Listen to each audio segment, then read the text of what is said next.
started when I was about 4 years old. Definitely playing in the estate as a kid and having all boy cousins made me just, join in and enjoy it. Played on my debut, scored, crazy, still don't really believe it. Winning trophies, I think, is an amazing thing about football as well, right? And the first day she was back running, I tore my ACL. Sent us off to a photo shoot, and that's where the logo was born. But I always felt like I needed something else, not just to be a football player. Yeah. Most people focus on like their injury and getting over it. You guys are like, no, we're going to build a business, let's do it. Academy. I'm still on crutches, and we put the feelers out there to see if any kids would show up, and 65 girls were there. 65. But boys teams want to come up. No, I'm sorry. This is finally where women and female teams just get the opportunity to be like, this is our space. We feel safe here. Yes, we've been a professional footballer, but we finally feel like we were put onto this earth for this. Like, this is really like our purpose. What would you say to that 10-year-old girl that's dreaming of being a footballer right now? She's lucky. Yeah, go for it. She's so lucky. Yeah. Hello and welcome to Full Time Females. I'm your host, Amber, and today we're joined by two very special guests. They are professional footballers. They're co-founders of Pro2Pro Academy. Welcome to the pod, Lois and Hannah. Thank you for having us. Yeah, thanks for having us. No worries. How are you finding Dubai? First time, right? My first time. Yeah, my second time. I came here probably over 10 years ago now, so a lot's changed, but the heat's a lot. It is. But yeah, no, we're enjoying it. It's cool. It's cool to be in a different country, experience different things, different cultures. Yeah, it's been amazing so far. We're loving it. Don't want to good. go home. Yeah, it's always the case with Dubai. I said I'd stay for 2 years. I'm still here 6 years later. So go on, let's get into it. Tell me a bit about how you got into football. Being pro footballers, it doesn't just happen overnight. Well, I'll start. So I started when I was about 4 years old. One of my best friends in school started playing football, and I just wanted to go with him. That was literally it. So, persuaded my parents to take me, and just that was it. Started off grassroots level and just worked my way up through the academy. And now I'm very fortunate to be a professional footballer. Yeah, same really. Grew up on an estate in West London, played with all my boy cousins and mates in the estate, and was the only girl. Enjoyed it. Went to a few trials as a kid. I don't think there was actually grassroots teams when I was younger. I'm a bit older. And signed for Chelsea when I was 8. So been in the academy system since then, went up the age groups, went to Arsenal at 16s, and then, just went from there really. But I think definitely playing in the estate as a kid and having all boy cousins made me just, join in and enjoy it. And there was actually a youth club across the road from where I lived called Boys Club, which is, the irony's crazy. But, I used to go there with all the boys and play football, and, just loved it since I was a kid. My dad played a bit as well when he was younger. So, just really enjoyed it, and it took off from there, really. So, just lucky now. Yeah, because I think it was the same when I was little. Like, you play with the boys. Like, my dad was a coach, so I played with all the lads. Like, how would you say that's more, different now compared to, obviously, when we were younger? Yeah, I mean, I was the same. I started off with boys only all the way up until I was maybe 9, 10. But then I was lucky. I played both boys and girls until I was too old. You get to a certain age and then you have to only play with the girls. But I think now it's a lot less common. Not a lot of the girls are playing with boys. Some are, because I think a lot of the parents think it's a more physical game and it gives them a different sort of perspective. But I think it is a lot less common, a lot more common, like you said, when the parents are dads and managers and stuff. Yeah. But doesn't happen as much. But I definitely loved playing with the boys when I was younger. But obviously now it's a bit different, isn't it? Yeah, I guess it's changed. So how did you guys meet? Like, how long ago was it? Like, how did that come about? Was it through playing football, I'm guessing? Yeah. Yes. So we both signed for Charlton. I'm awful with dates. I don't know what year it was now. I think it was 2021, I think. Yeah. So I just come back from playing abroad. I can't remember what, Norway, I think. I just came back from playing in Norway, and I was coming back to England, and I was looking for a club, and Charlton just turned professional. They went into the championship. So I signed there. You obviously signed there as well. And we both were injured at the start of the year. Went to a photo shoot. The manager felt sorry for us, didn't they? Yeah, the manager felt sorry for us, I think, sent us off to a photo shoot. And that's where the logo was born. which is nice. crazy. It's actually you two on the logo. Yeah. Yeah, So it's this a is silhouette. us. Oh, nice. Not a lot of the girls actually know No, that. I at the know, minute. yeah. But yeah, it's good. That was our first photo together, wasn't it? Like a back-to-back one, so it's Yeah, cool, because a lot this. of people think you're like twins, don't they? They yeah, always we say get it a lot, it's yeah. the bun and the skin tone. That's I think, literally maybe. just all it is. But yeah, very similar. Got a lot. Well, obviously I'm the taller one, but yeah, it's really cool that literally our first time we met was at a photo shoot, and now it's our academy logo. Like the irony is crazy. But yeah, and then we played for Charlton together for 2 years. Both left at the same time, signed for Lois, and that's where we both are now. So joint at the hip. Yeah. How was Unfortunately. obviously, Lois, you mentioned you've played abroad a lot. How was that like moving countries for football, adjusting to different cultures? Yeah, no, I tell a story a lot, so I feel sorry for you. But like, I felt like when I turned professional, so I turned professional at Reading when we were in WSL 2 and we won the league. So we went up to WSL. So all of us were part-time in that league. And then when we got promoted, we all like turned professional together kind of thing. So it was quite a cool, nice. yeah, it was kind of a cool way to turn professional. So we all kind of felt like we earned it, you know, like winning the league. And I remember like being a professional football player, obviously I've dreamt of it as a kid, and it was amazing. I'm not taking anything away from being a professional football player, but I felt like it was quite a lonely place and quite a, you're kind of stuck in a routine that I've got football friends, of course, but loads of my friends have 9-to-5 jobs. You know, weekends are their time to socialise. I'm busy playing football and training. It was kind of like it was a weird one for me. I felt myself like watching a lot of Netflix and series and like chilling with my football friends, which was amazing. But I always felt like I needed something else, not just to be a football player. Okay. And there was like a bit of a change in like light bulb moment for me when we signed a player from Spain, and she didn't speak much English. And she kind of struggled like integrating into the team and stuff like that. And I took it upon myself to try and learn a bit of Spanish to like try and help her. And I thought it was quite cool. I've always wanted to learn a language and stuff. So I got a tutor and started to learn Spanish and like helping her on the pitch. And I really enjoyed it. And like her partner came over with her at the time, and she was teaching me a bit of Spanish and stuff. And like I just remember thinking like, this is so cool. Like I'd love to learn another language, and it really helped me outside of football to have another focus and stuff like that. So I was speaking to her and she said, oh, you should go play abroad. Like, you'd love it, sort of thing. And that's when it kind of got into my head, and she helped me find an agent. And then, like, eventually I went and played in different countries. So I felt like it was always like I wanted something more than just football. Yeah. Although I loved playing football. It was amazing. Like, I feel like me playing abroad really, like, helped my off-the-pitch stuff as well. So I it's engaged you a little bit more. Exactly, yeah. Things. That's exactly what it was. How many languages do you speak then? Because you speak Italian, you just Cockney. Spanish. No. Yeah, Cockney. Yeah, just about English and, well, I don't know. You want me to back you? Yeah, I can get by in Italian. It is very impressive. It is, I must admit. Yeah, thank you. I appreciate that. So yeah, no, I'd say a little bit of Spanish, obviously, where I played in Norway for a bit. I learnt a little bit of Norwegian, and I played in Finland, so I learnt a little bit of Swedish. I used to do Swedish lessons there. So yeah, I can probably say hello and goodbye in Swedish. That's about it. No, I'm okay. I'm okay with language. I think I pick things up pretty quick, and Nice. yeah, no, I enjoy it. I think it's a really good thing to... I think when you're in someone else's country, I think it's really important to try and speak the language. I'm not trying to say that you need to learn Arabic. Assalamu alaikum. I try. He teaches me a lot. So, but yeah, I get there. No, I think it's cool. While you're there, it's the best place to learn, right? So I think, why not? Talk to me, Hannah, a bit about your journey, slightly different to Lois's. You went to the US for college, and then you ended scoring on your debut, Scotland. Thank you for adding that one in. Yeah, tell me. So yeah, let me start from, I guess, academy. So I started at academy up north in England, played for Blackburn, loved it there, played all the way up until ladies football, then signed for Man City at 16. So stayed there for a couple of years. My two friends that I'd gone to college with here, they were out there and they're a year above me.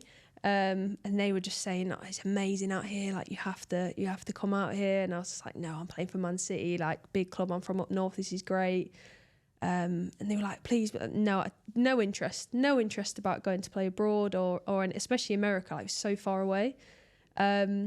so the manager came over from the team that they were at in America, so in Alabama, and he came over and watched a game, and we met him afterwards, and he said, like, listen, like, we'd love to have you come over. And I said, with all due respect, like, it's not for me. I can't leave my family. I'm happy where I'm at. And he said, how about I fly you out here for 5 days, all included, don't pay a penny, just come and look at the school. Come out here, come and have a look. So I was like, all right, why not? Like, let's do it. So went out there, and after probably about an hour of me being there, saw the school, met the people, and I just thought, wow, like 100%. So I signed there and then.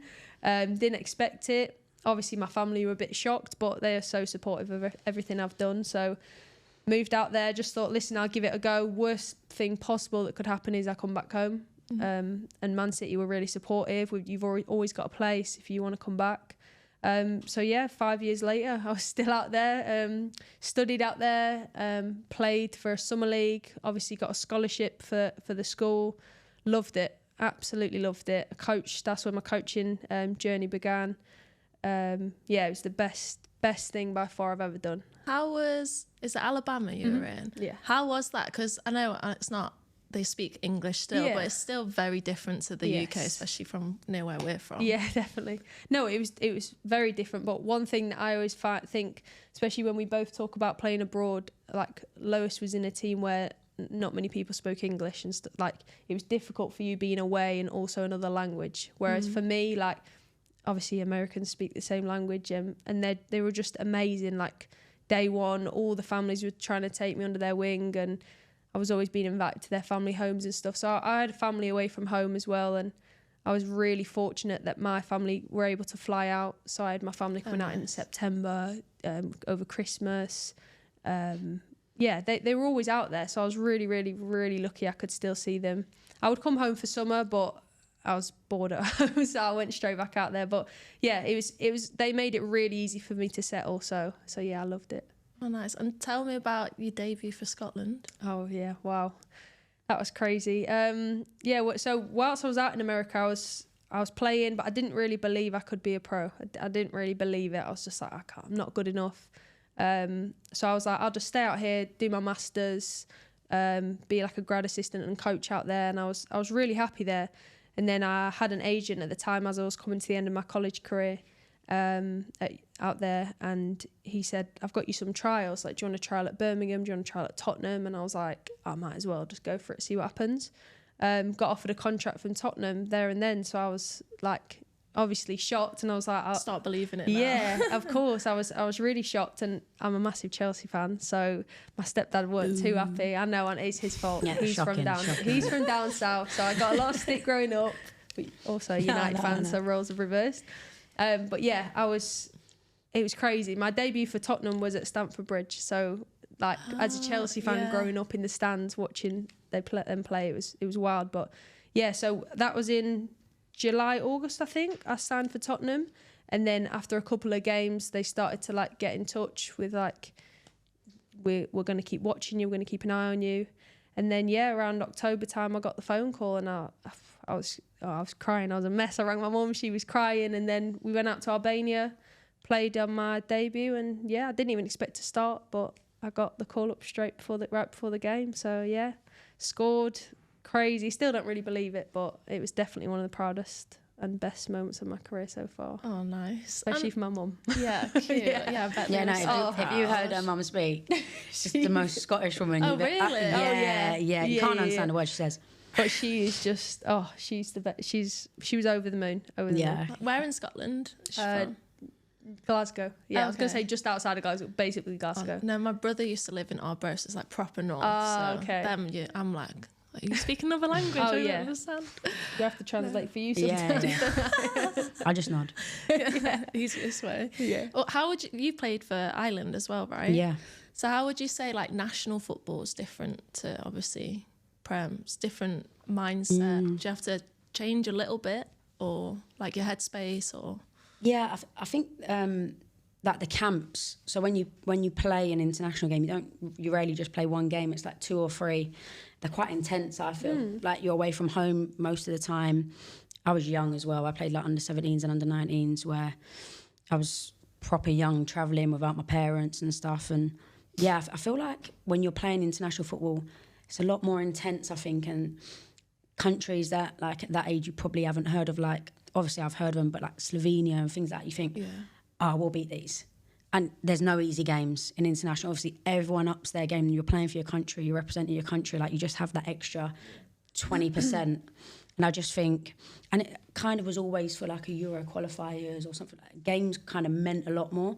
Obviously, weekend games, you're going for the 3 points. But I just felt like national anthems before games and stuff. Like, it was a different atmosphere. I think there's a lot more riding on the game and a lot more like to play for, I guess. So yeah, I'd probably say a lot more intense, but an amazing honour, obviously. Because like, obviously from outside looking in, like international games, like Prem games, fine. You kind of, you know what you're getting because you play them. But you go into like Slovenia, you've never played them before. Like, are they going to be physical? Are they going to be more technical? Like, and then I guess you have to adjust quite quickly. Yeah, I think what's good about it is, like, say for example for Scotland, a lot of the girls have grown up playing together since they were really young. Okay. So as long as you as a team are performing and you've gelled really well, and I think obviously analysis, that's what helps the most. You watch things before, but like if you focus on maybe your own performance, like you should be okay, sort of thing, if that makes sense. But they've all grown up playing together for years, not like some of us will join a team and we've never played with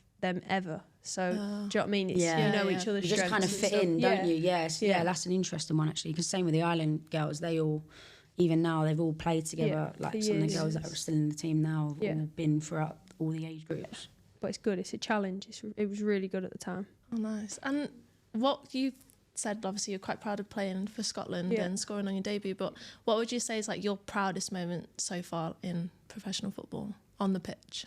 Proudest moment, I've probably got a couple, to be honest, but yeah, you've got some really good ones, to be fair. My very first game, like I mentioned, like I obviously didn't really believe in myself at all. What position do you play? Oh, centre back. Centre back, and yourself? Centre mid. Yeah. Okay. So we should have probably said that a bit earlier, but yeah, I think as a Chelsea fan growing up and then signing for Tottenham, stepdad wasn't too happy. Obviously, he was buzzing for me, but then being at Stamford Bridge, we were in front of like, I think it was 26,000 at the time. So women's football had really shot up at that time. It was a huge game.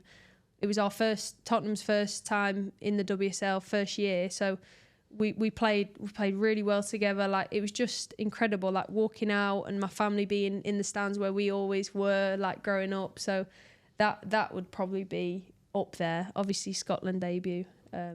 But yeah, I've had some crazy, that's top, crazy experiences. I'm really, really lucky. Yeah. Really lucky. I don't know what I feel like I've been quite lucky to be in like league promotion winning teams. So when I went to Italy, we actually won Serie B as well. That took us to Serie A. So I think like winning trophies, I think is an amazing thing about football as well, right? Like you do it to win and win leagues and stuff. So I'll probably say getting into WSL was amazing. I think we actually had Arsenal for the first game away in WSL, which was tough one. Yeah. I think I touched the ball twice. No, I'm joking. But yeah, that was a good one. I feel like because we all kind of felt like we earned it, kind of thing. Yeah. Kind of kept the similar team as well, which was in WSL too, which kind of nowadays is unheard of. Like the jump from the leagues are crazy. You wouldn't be able to keep the same team and go up the league because the level, the difference is just now it's gone, I think, a bit too far. But yeah, I'd probably say winning the league in Italy was pretty cool as well, being like a foreign player and stuff. And like Pat was saying, it's tough because especially in that team, no one spoke English apart from like two girls. And it's like you're fighting the Italian girls to get into the team as well, which, you know, in England, like you're all kind of pals and you all get on and if someone's saying something, you kind of know what's going on. Yeah. Whereas when you're there, it can be lonely and you think, do these girls actually want me to play here? How did that take a toll on your mental space? Yeah. Because that must have been tough. It was tough. I went out there by myself as well and thankfully I had a really good friend who played in England. I didn't know her at the time, but obviously we had like mutual friends and stuff and she really helped me a lot. She spoke English, but it was like that bad where the coach didn't speak any English. So she'd have to sit next to me in the changing room. And translate. But then obviously you have that and she's like whispering in my ear.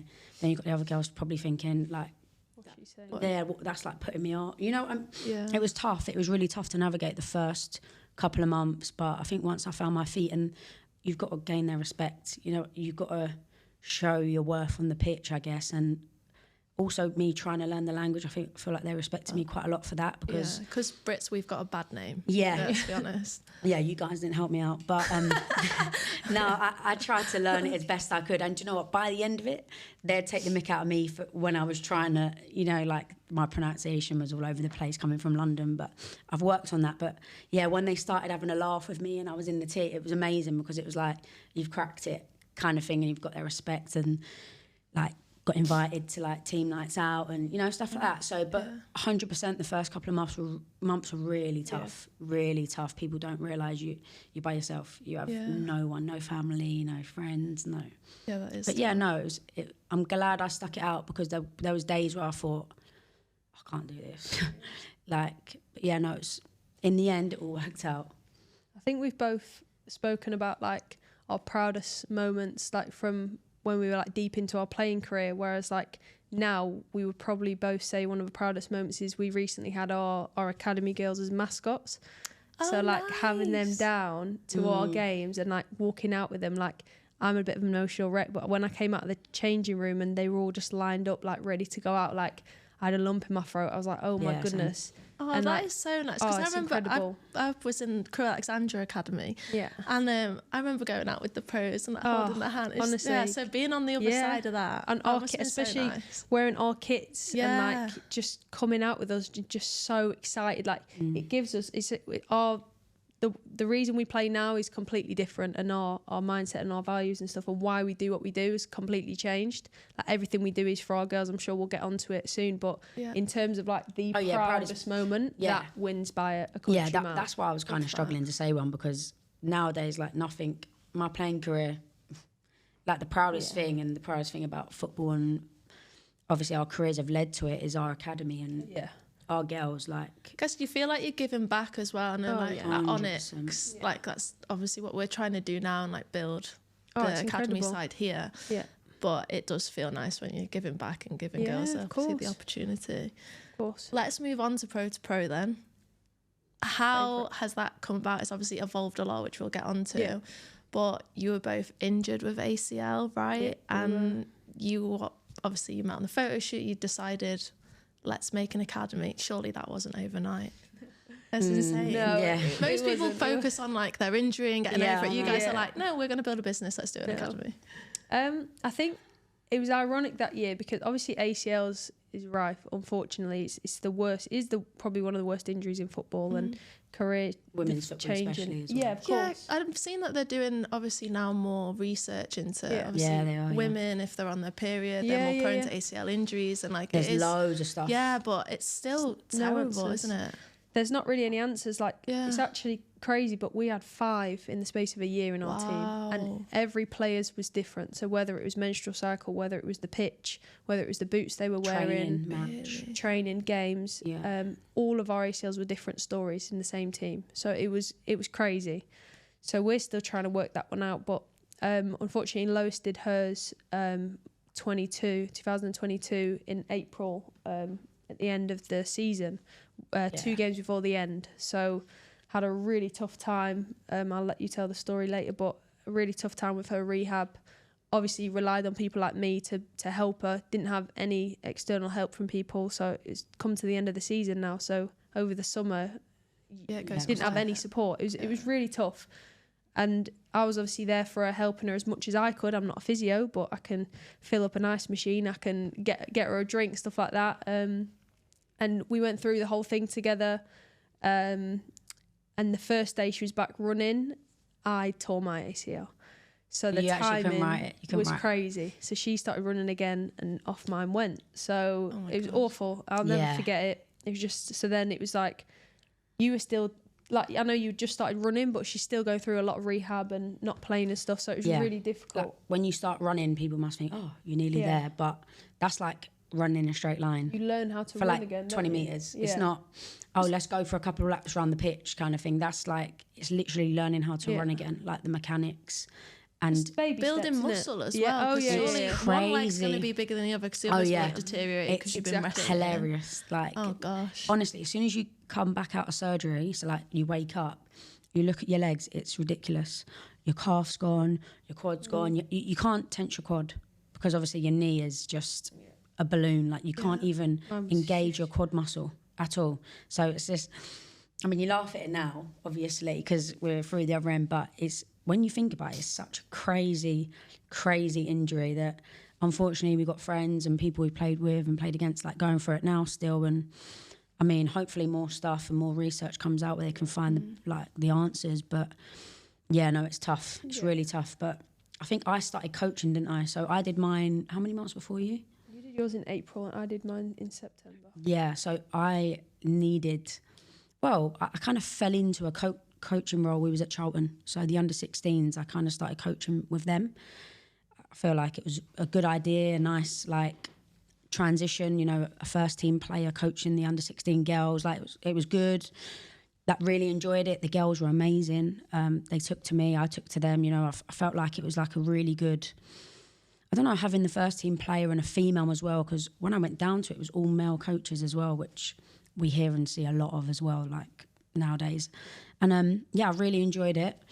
And then at that point, you did your ACL. I had to wait 2 months for surgery. Had to wait 2 months for 2 surgery. months. I went No, in but and her my- knee was crazy. I'll show you. Like, you're not going to believe it. My leg was huge. And Like she did it. Yeah. I went in and he was like, "Go away for 2 weeks. Come back. Yeah. Get the swelling down." Went away. Came back 2 weeks. No, it's still too. How'd you even do swollen. that? Just rest and recovery? Ice. Ice, Get your leg yeah. up. It was It's like a- awful. 2 whole months. Ice machine. But then 4 weeks in, so 4 weeks of waiting, I get an email. So I was meant to have the same surgeon as Lois.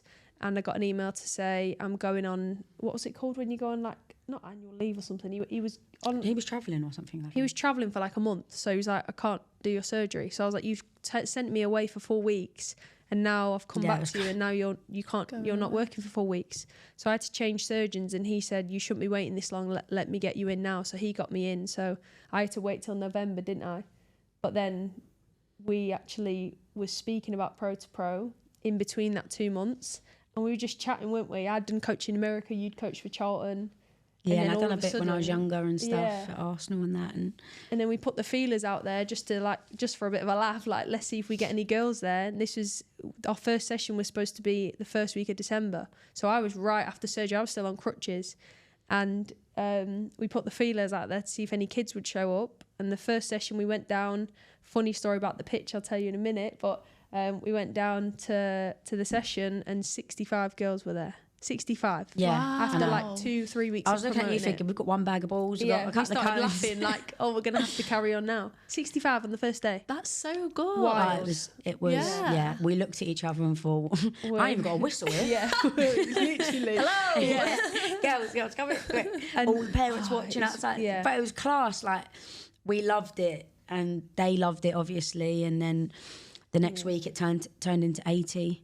Yeah, but then over Christmas, because it was icy and cold, we had to cancel because of the weather. Oh, so it's yeah. too Don't miss dangerous. that. So exactly. So now we're like, oh, we've lost a bit of momentum here. Like, so we had to come back in January. 85 kids turned up, and then that turned into 95. And honestly, like, she's really competitive. She's like, that we're gonna have 100 kids by Feb, and I'm like, oh, relax, like, come on, like, let's build up. So no, Yeah. 100. They just kept coming through the door. And how many have you got now? And like signed up in the last 2.5 years, we've had over well over 1,000. girls, yeah. But weekly is clears 250 weekly. We have 3 venues. We have all different age groups. We started off 10 to 16-year-olds, and then it was my daughter's 9 turning 10, and then it was my daughter's 8 turning 9, and now we're all the way down to 5.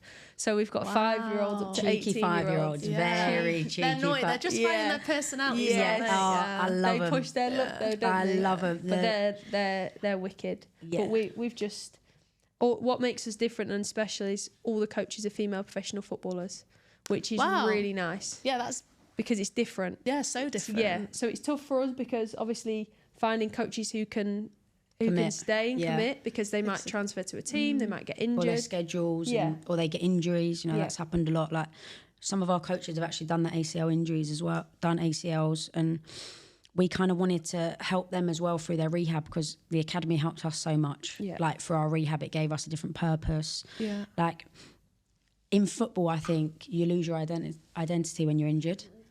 So you're going in, and not that no one cares, but the attention isn't on you. You are invisible. I would genuinely say you are. Fairs, you're invisible. You ain't playing on the weekend, so you're not really any use to us, sort of thing, which it's bad. is tough, but it's the harsh reality. Yeah. And do you know what? You kind of think, yeah, fair enough. It's a okay, business. it's a business, yeah. I mean, it shouldn't be like that, but it is what it is. I'm not going to cry over it or whatever, but yeah, we kind of, a few of our friends did their ACLs, and we tried to bring them in to coach, and we felt like it really helped them as well, which was amazing. It's not only to like get you into coaching, but also to help you with your rehab, maybe to show you that there's like, More I think to life than football. 100%, and there's another career for you as well. If football doesn't work out, if you have another injury, like an ACL injury, if you have two, especially at my age or whatever, but two, it's going to be tough, especially if you're in the second league, which there's only 2 professional leagues in England at the minute. If you're in the second league and you have 2 ACL injuries, you drop, you're going to struggle. So it was another thing of trying to help girls that are playing, that might be struggling, that might need some extra support, might need, like a different career path to go down or whatever. So that's been really like nice as well, to give back to the girls and stuff, because I mean, we get so much more joy out of coaching than playing now, which I mean is crazy when you think about it, ain't it? But we say it all the time, like Pro2Pro is priority always. And I think whatever gives you the most joy and the most, what you love, purpose. It's exactly. We're like superstars still to them now. They come watch our games on a Sunday, and they're in a queue of people to get our signatures and take a photo with us, and we're saying we're coaching you tomorrow night. Like, why are you queuing? But they want to be there. They want to see, like, we're buzzing and shouting their name, and then everyone's looking like, how do you know them? Like, they're ball girls, they're mascots, they wave the flags, like they're amazing. They travel to our games. They're wicked, aren't they? Like, that brings me on to my next question then. What would you say? Obviously, the girls, you've got a massive USP, like coached by pros. Yeah. How would you say that benefits the girls from ages 5 to, is it 18? Yeah. 18. I think I would probably say role models is a massive one. I think we were saying this earlier, and we've saying it to you as well. Like, as young females footballers, we didn't really have female role models. So we would always say we looked up to male players. Like, mine was John Terry, yours was Paul Scholes. Yeah, I grew up wanting to be Paul Scholes. Yeah, and there was no females. Like Scholes, he was sick though. Scholes. I love Keno, but he's just a bit hothead for me. Yeah, no, to be fair, I probably should be. No, but yeah, like, Scholes, number 18 for United all day long. Yeah. But like now, like they literally have like Godfrey and Roche on the back of their shirts, which is still crazy to us. Like we still find it crazy. Like we're not huge, we're not big names, but to them, they do not care who we play for. They just want to see us out there, enjoying playing for them, celebrating with them. They give us celebrations all the time to do. And I just think role models, like they literally want to be us. And I do say to them, like, I am you in a few years' time. Like, I'm not untouchable. I think that's what it is. I think because we've been there and done it, especially as well, like, as support from the parents as well, like, to navigate stuff with their kids and, like, do you think she's ready for trials, or do you think she should go here? Do you think this club's right for her? Like, she's training Tuesdays and Thursdays. Do you think we should do more? Stuff like that, where, like, we've been through it and we can only speak from experience. It worked for us. Like, this is what we think, this is what we did. And I think that really helps the parents as well. Like, because we support them a lot. Yeah, like we know with our parents, it's quite hard as well being a football mum or a football dad. And like all our dads with our girls are all their grassroots coaches. Like 90% of the girls that come to us have their dad as like a grassroots coach, which is amazing because we help them out with their sessions. Oh, that's nice. Yeah. Go down, watch their games when we can. You see them making notes at sessions and stuff. We're like, this is all the dads that make all my sessions, by the way. We see you, don't worry.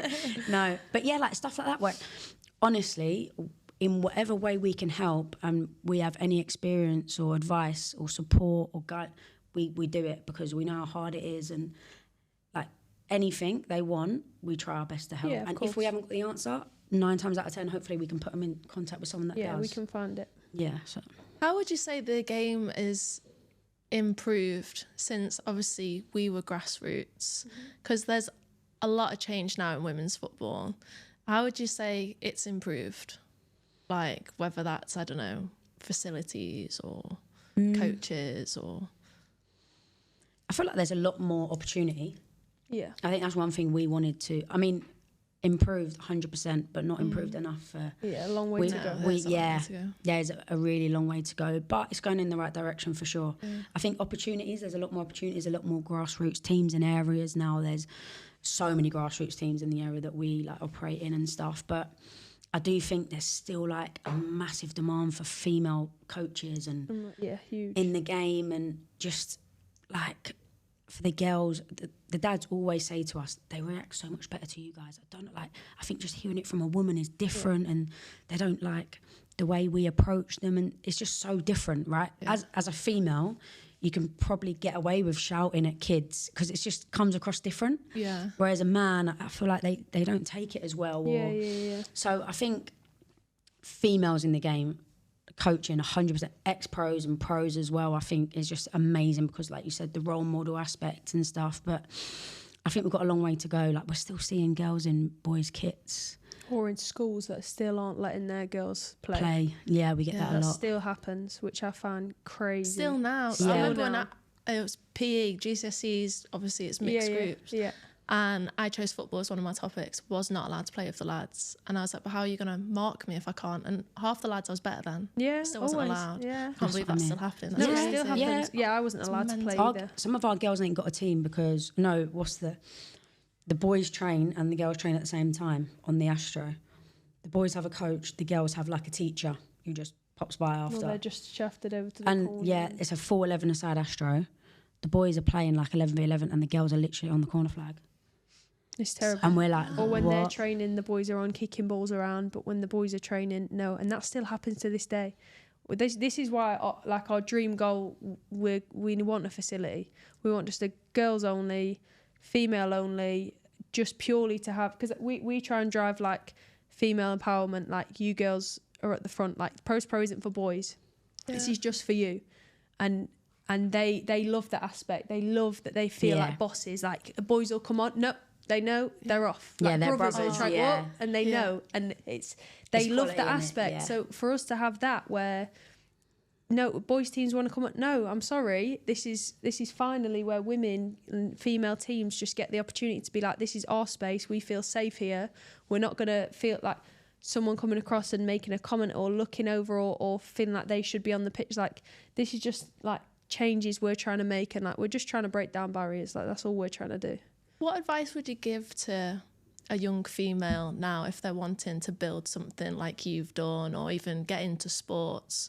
Obviously, the UK is very different to the Middle East market. What piece of advice would you give? What do you think? For what? For someone trying to get into sport, whether that's the business side or trying a new sport. Oh, okay. I mean, if you want something, then just go for it. For sure. Yeah, I always think, what's the worst that could happen? I honestly I would live by that. Like, what's the worst that could happen? I do think if you believe in yourself, if you want something that bad, whether it is in sport or not, like, I think you just go for it. Like, you can't afford to not these days. You don't want to live with regrets. Like, we literally had a crazy idea, and it's honestly changed our lives. I can't even express how much it's changed our lives. Like, even just as people, mentally, everything about it, that's our purpose. And yes, we've been a professional footballer for most of our life now, but we finally feel like we were put onto this earth for this moment. Like, yes, we've done all these things and played pro and played international level, but now I feel like this is really, really like our purpose, which is amazing. Yeah. So it's crazy to say that, but like, we can't explain it. No, we honestly can't explain it. Like, and I hope that the girls that are involved and the parents that are involved feel it as well. Well, we know they do tell us and stuff, but it's just like one big family. Yeah. It's nice. Honestly the stories incredible. We have. Like, I had a time in Charlton where obviously my injury, and they cut my salary because I was injured. So I unfortunately got injured just before the end of the season. So our new contracts we weren't in talks yet. I done quite well. I think I would have maybe been offered, you can't say for sure, but I would have got offered a new contract, I'd like to think. So I got offered a new one, reduced salary, because I was injured and they knew I weren't going to play for 9 months. A lot less. Yeah. Well, yeah. And I had to give them my car. couldn't afford my car, couldn't really afford to live, really. We were renting a house. Obviously, I'm from West London, Charlton South, like Kent way. Couldn't drive, so I couldn't go live back at home because I wouldn't get to train. My mum and dad don't drive or anything like that. So, yeah, tried to get the house, and with your wage wasn't enough. They needed mine, but obviously my wage was nothing, not even touching it. So one of our parents of one of our kids, like, we were just saying it one day in passing conversation. He was like, well, I'll be your guarantor. I'll put the money, not like put the money down, but I'll prove that you can afford it. And if you can't, they'll take it from me, sort of thing. Yeah. We were like, we can afford it. We just can't show that we can afford it. Yeah. Certain things like that. And I'm just like, wow. Do you know what? Yeah. That's like when you know you've got like a close-knit community. Oh, they said you either come and if they take the house, whatever, you come and live with us. Come live with us, things like that. Anything. If we need anything, I mean, we have got about 1,000 parents to pick from, but like... No, but they're all amazing. Like our website. They're all incredible. There's just all... They always want to help them. Yeah, just so many... Like our van. We're really thankful. Yeah, we've created an amazing community of people that... Yeah, we're all there for each other. What would you say is next for Pro2Pro then? You've grown so much already. Is it more locations, more coaches, global? Well, we're here, aren't we? Yeah, we're in Onyx, talks. We're on for you. Yeah, obviously we're here for a reason as well, right? Onyx, can't go without mentioning. Of course not. We got connected by like mutual people in the female football world, I guess, and came over and saw what the girls were doing, and it's crazy how similar we are, you know, like from the colours, black and purple, to them doing girls only. And we were inspired by them. Like, of course. It's amazing. We think we've done well with what we've done, but the challenges you have over here are just crazy. On another level, probably. Yeah, like coming over and helping the girls out, giving them some ideas, what we've done, them helping us. And I think we're going to collab next year as well, which is really, really... That's exciting. Yeah, exactly. So you might see us next year. But no, I just think... how amazing and inspiring to break down barriers, like, and really push opportunity for females in football, because we've seen it firsthand here. The girls love it. Their faces today as well. Are, like, incredible, and it just literally just brings so much joy to us that, like, you guys are doing it, and it's so amazing. Like, they deserve to enjoy and play football and learn, and, you know... I just think, like, we're really proud of the girls. Like, we've got on really well, and hopefully we're looking to help in any way we can. We're gonna maybe in the future bring some of our girls over here to play, and you guys come over. Vice versa, when girls come over to London and stuff, like, they've always got a place at Pro2Pro, always. Like, that's what we pride ourselves on, is a safe space. Everyone's welcome. Like, all abilities. Like, we never turn people down.